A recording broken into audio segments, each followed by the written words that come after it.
So in our classrooms, we have a group of children with at least a 3-year age span, all working independently and in small groups, 6 or 7 hours a day together. And we've talked about how while these children are drawn to work in groups, they don't have those skills yet. And so it's inevitable that conflicts are going to arise amongst the children. In fact, it is guaranteed that they will arise, and they will need support and guidance in learning how to solve their problems. This isn't something that is just going to spontaneously emerge from them. We have to really help them understand what's going on and how they can solve their problems. And this does involve a lot of support from the guides. So we as guides can feel like, oh, okay, we've got this clear lesson plan of what we want to do in a given day. And then we find that actually the academics are taking a back seat to some of the social support we need to provide. That's absolutely okay. Children need those social lessons as much as they need academic lessons. So be sure to be okay with all the support in the social and emotional development that you're going to be doing with children. And one of those things is conflict resolution. So somehow you need to develop a general system that children should follow as they're looking to solve their problems. So when they have a problem with someone, what do they do?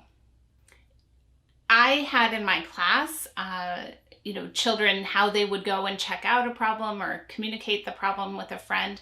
But what the children realized and what they really wanted to do first when they are having a problem, they told me the first thing they wanted to do was calm themselves down. So what we need to do then is help children recognize when they're feeling an emotion that is upsetting or really strong, how can they help to center themselves so that they can start to solve the problem. So if, Sally took my pencil is the problem, and I'm angry and I feel that, I can feel the heat and that emotion inside of me, is that the best time to solve the problem? So we want to help children be able to start to recognize those emotions and how they limit our ability to effectively communicate sometimes. And so the children in my class said, yeah, we wanted to calm ourselves down. So it might be that they know that when they're feeling that, they go do some yoga or meditation or take some deep breaths, whatever's going to help center them. And we have to guide them through some of these ideas of how we can support that. When children feel ready to confront an issue, to deal with the problem, then we want to help them have the language to do that. So we really want them to use nonviolent communication. We want them to approach a friend with whom they're having an issue and say, I feel really upset when you take my pencil because I can't do my work. So we're not going to go to the person with whom we're having a problem and accuse them of the behavior. We're going to talk about, with a you statement, like you took my pencil. Instead, I feel this way when this thing happens, so that other person can't argue with your emotion. We need to be there to guide children through these kinds of conversations so that it can get away from a personal attack and instead focus on what happened, what our perceptions were, and how we can work to resolve that. This takes a lot of guidance from the adult, asking questions and helping the children feel heard and respected by one another. So we don't want to just abandon them to a peace table or something like that. Because what I have seen in most classrooms where this sort of thing exists is if children are told to go solve their problems by themselves at a peace table, they actually allow for a lot of sort of non-resolution to occur, and even sometimes bullying, because the children aren't guided enough in how to help each other solve problems. And a bully can really take advantage of a peace table. So I don't recommend that for conflict resolution at all. I really do.